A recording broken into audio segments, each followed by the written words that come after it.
I sat and waited. I knew her well. After 14 years of marriage, yes. Her need to control every situation would make her rush home, do damage control, overpower everything else. I idly wondered what twist she would come up with. He should have thrown her through the noose and gotten caught. She was always smart, intriguing, planning, working out every angle. I was the most straightforward. If I had something on my mind, it usually came out of my mouth.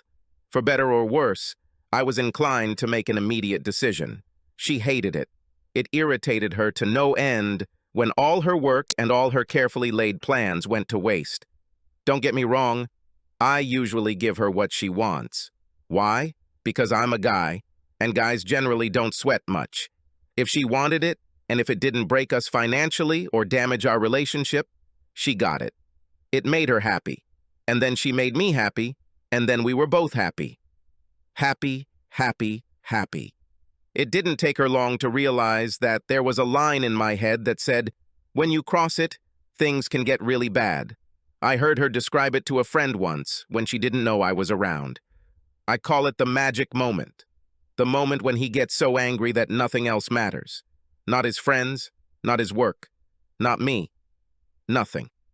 When he reaches this point, he will be able to care less about what people think or whose feelings are hurt. I'll give you an example. He worked at his old company for 10 years, got a promotion, good reviews, they loved him. Then the management changed. They invited an expert. 2 weeks later, the expert made a proposal, which they accepted. Everyone's work has changed.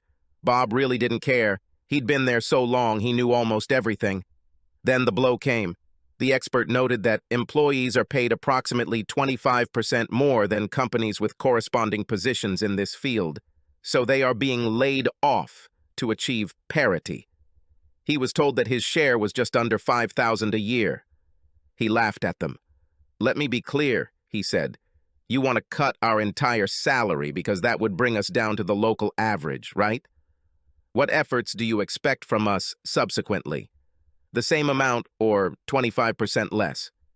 One of the reasons this company is so successful is because it pays top dollars for best. You can't just come here, fill out an application, and start working." I had to go through 4 interviews, physical and psychological testing before I was hired. You have a very strict attendance policy and strict safety procedures. Now, why would anyone go through this to get a job if you don't pay any more than the place down the street where you don't have to work nearly as hard and get the same salary? Over time, you will not have parity, you will have mediocrity. Your old employees will leave to get better jobs or easier working conditions. Production will suffer, accidents will occur, and morale will drop. He paused to catch his breath. The meeting was attended by 4 people from the corporation and an efficiency expert. They were all bright red. "The decision still stands," said one of the corporate goons. "It will come into force in 3 months." He smiled. "Everything is fine. This is more than enough time to find another job. Consider this my notice. The day the cuts take effect will be my last day." There was a general uproar. The plant director assured the corporation that he would not leave. He was simply letting the air out. Imagine their surprise when he walked out the door 3 months later. They tried to get him to come back, shouting that they would tell all potential employers that he had left and quit his job. "I've already found a job," he answered. 9 months later, most of the old employees had left, and many came to work for his new company. They brought in 2 corporate officers to try to convince him to return by offering him a good raise. He laughed, wished them luck, and left the restaurant. Once he makes a decision, no one in the world can change it. And while it might have seemed like a hasty decision at the time, he usually thought about it long and hard. And it doesn't make any difference about financial costs at all. Not for him. I can live without money, but not without self-respect. I've heard this 10 times. I thought back in time trying to pinpoint when she began to think it was acceptable to have sex with another man. She's tried to get me to accept a lot of things over the years. Now she was going to Cancun for 2 weeks with friends, a couple who were on the verge of divorce and one who was married. She prepared a pretty good presentation. It would be nice to take a break from each other. It would make us stronger, blah, blah, blah. I told her that the idea sucked, The thought of her in a foreign country, on the beach, with a lot of alcohol, in the company of a group of women, each of whom I viewed as a magnet for attracting thrills, was in fact not a very good idea. But it's your life, so do what you want. Just keep the price in mind. She had learned over the years that this was one of my catchphrases. This meant that I knew she was wrong, or it was a really bad idea. But I was tired of discussing it, and if she moved on, she would have to deal with the consequences. Just one more thing. I need my rings. If you're going to extend yourself to strangers, you're going to do it without them. She exploded and started arguing. I just sat there until she ran out of steam. While you were talking, I thought about something else. You won't have time to rent an apartment while on vacation, so do you want me to put your things in storage or take them to your parents' house? She sulked, she screamed, she refused to cancel plans. 3 days before she was supposed to board a plane, she returned home to an empty house and received a note. I thought it over and decided that I don't want to live here. Now you can travel with a clear conscience, without fear of betraying anyone. Bon voyage. Yes, and keep the rings. They no longer have any value to me. Her slutty friends tried to persuade her to forget me and leave, but she tried to find me for 2 days. I took some of my vacation and went fishing. I was idly wondering if she had boarded the plane as I made another cast, determined to get that big fish I had missed last summer, when I heard the sound. I thought you'd be here. Thanks for ruining a really good vacation for me. As you can see, I didn't go. Are you happy now? I felt the rod tremble. Maybe Mr. Big decided to play. Hell no, I'm not happy.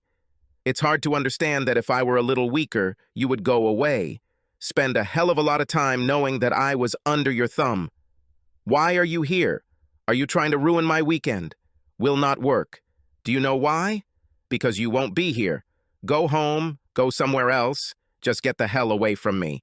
Since you didn't go, I'll fire the private detective and settle for irreconcilable differences instead of adultery. Damn, it's so easy these days, we can do it in 4 months. Mr. Big appeared. He burst out of the water, dancing on his tail. He weighed 8 pounds, maybe 10. Crap. It was at that moment that she attacked me, cursing like a sailor. I was thrown into the water, and Mr. Big relaxed a little, spat out the hook, and, with a slap of his tail, went back into the depths. She screamed and laughed at the same time.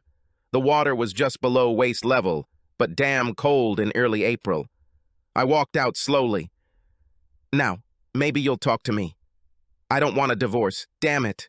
You are better. That was all she had time to say before I pushed her into the lakey. She slid a little in the dirt, flailing her arms in an attempt to keep her balance before losing it and falling backwards. I noticed that she was very well dressed, and that there was nothing under that short skirt when she went into the water. Now she didn't look really sexy, covered in dirt and grass. I saw that she was completely without underwear, and her nipples were erect, indicating the cold. She started to pull out, taking a deep breath to start screaming when I pushed her back. When she rose to her feet again, I raised my hand. Listen, do not say. If you open your mouth before I'm done, I swear I'll jump in and hold you underwater until you stop bubbling. Nod your head if you understand. She must have believed me because she nodded slowly. So, what should we talk about? We both know that if I had given in, you'd be having sex with someone else right now. Deny it all you want. We both know it's true. I hope your slut friends will support you. You will need friends. Maybe you'll spend your time trying to steal each other's men. God knows they all ran after me, even knowing that you and I were married. And now I'm leaving. Don't follow me, don't call me, don't resist when the papers are served. As I left, I heard her crying and calling my name. It's no surprise that she was struggling with the divorce, but I wondered why. She hired a really good lawyer who got to the case of one Edith Vine, a Judge Judy wannabe who was notorious for trying to keep people together. And we had to see a psychologist. I almost received an order of contempt for talking incessantly. This is just nonsense. Stupidity, Your Honor. I don't want to find out anything. I don't want to save the marriage. I just want to leave. She was very cold to me. Mr. James, you don't have to like it, but you have to go, and I better hear that you're participating. You understand? I was mad, so I actually said it. This bitch was so full of shit, her eyes turned brown. I understand, Your Honor. But tell me, didn't you go for a consultation with your recently departed husband? Did this help? I still seem to remember how the divorce went. Let me ask you a hypothetical question, Meme. If I had said that you were a terrible judge with no understanding of the human condition, and if you had lost your re-election bid, it would have angered you more because I dared to say it or because I was right. I've never seen anyone go from pale to red and back again so quickly. She slammed the hammer angrily.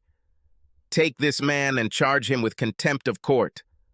My lawyer and close friend jumped up in an instant. Wait a second, Your Honor. Are you going to jail a man for asking a hypothetical question? Your race opponent will eat it.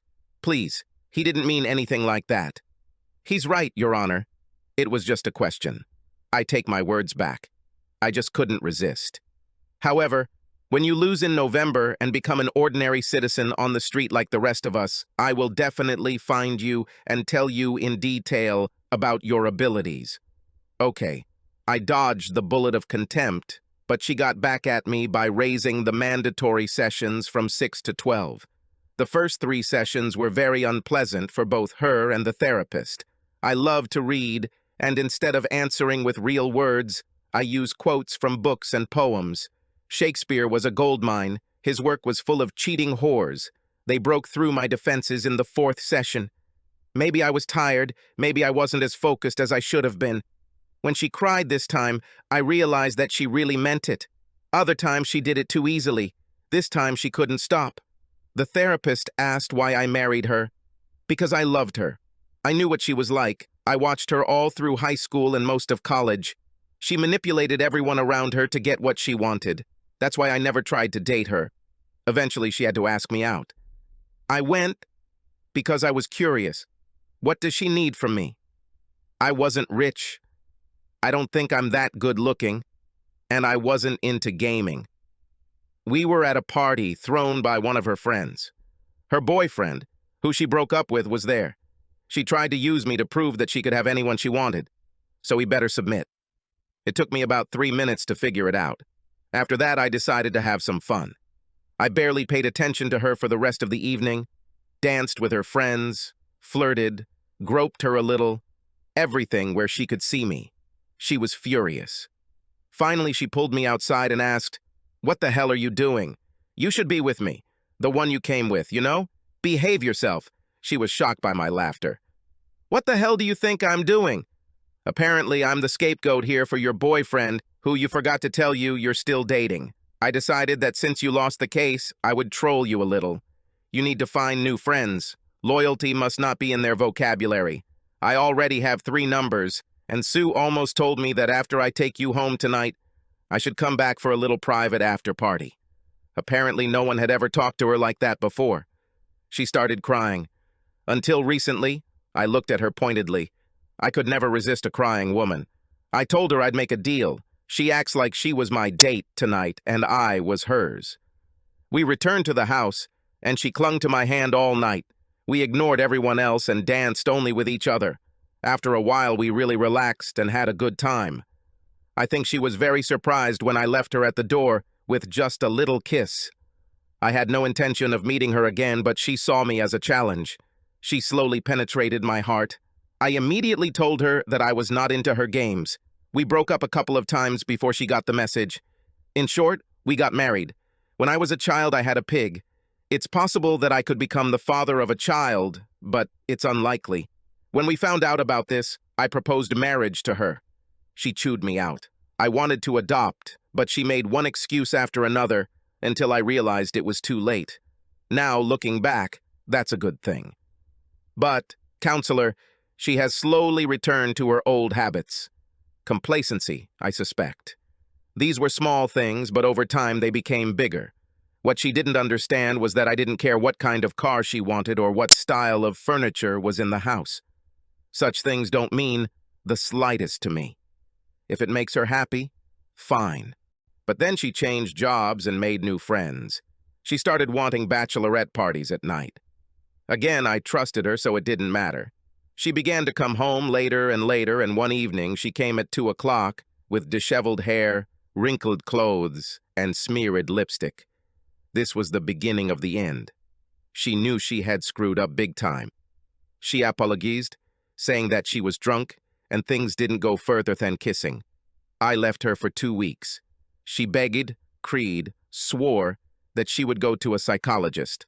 I was weak. I still love that stupid bitch. I still can't say why.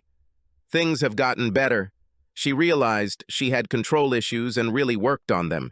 She changed jobs again to get away from the sluts. Jumped from the frying pan into the fire, in my opinion. If the last group were sluts, then this one is the screaming sluts. Slowly, very slowly, she got along with them. Bachelorette parties have begun again. Then the Cancun story came up. I looked at the resort and it catered to singles and people with alternative lifestyles. I had no doubt that if she had been like that, she would have returned a slut who had broken her vows. And it burned up her entire vacation, ruining the plans we had already made. I tried to talk to her, but she used platitudes and nonsense that came straight from the scammer's guide. I reached my limit and gave her an ultimatum. Stay with me and try to work on our marriage. Go and come back to the divorce ball. She refused to cancel the meeting, so I packed my things and left before her. She must have had a mental attack because she never got on the plane. By then it was already too late. I started the procedure, and here we are. Yes, she's sorry. Yes, she will go to counseling. But is this enough? Has she learned anything? Can she change? My question is, do I want to be here long enough to see? I finally took it back, hoping for the best. Why? Because deep down I really loved her. But I made her pay. I held her in tight mittens and made her sign a post-wedding agreement. Irreconcilable differences, and it was 50-50. Adultery, and the offending party walked away with the clothes on their back. It was killing her. She loved the house and all her toys, but she knew that this was her only chance. We were good for a couple more years. Then she began to change clothes. It was so gradual that I didn't notice at first. It was just little things. But when it sped up, I realized it. I noticed her smug grin, especially since she thought I couldn't see her. I called the detectives. 2 weeks later, they gave me their results. Unfortunately, I wasn't surprised. Peter Cummings, the little weasel she worked with. According to the report, he was nothing more than a gigolo seeking wealthy older women to subsidize his lifestyle. Handsome, probably. I didn't like his eyes. He looked at her Mercedes convertible, the rings on her fingers, her perfect hair, and smelled the money. He flattered her. She gave him small gifts. He must have been good in bed as many times as they dated. I never saw them together and did not ask for the report to be given to the lawyer I chose. She broke the camel's back with a straw. I waited until I knew they were together now and sent her a message. Emergency. Come home. Call. No messages. She called me back 3 minutes later, breathing heavily. What's happened? This is not really an emergency, more of a courtesy visit. I'm divorcing you. Have Peter follow you? You can leave your car, and he will help you pack your clothes. Leave your jewelry on the dressing table, along with house and car keys. There was dead silence for several seconds until she came to her senses. What the hell are you talking about? I'm talking about the post-wedding agreement you signed. Do you remember? The document you signed to prove how unfounded my lack of faith in you was? I'm talking about you having sex with this scumbag for at least 3 months.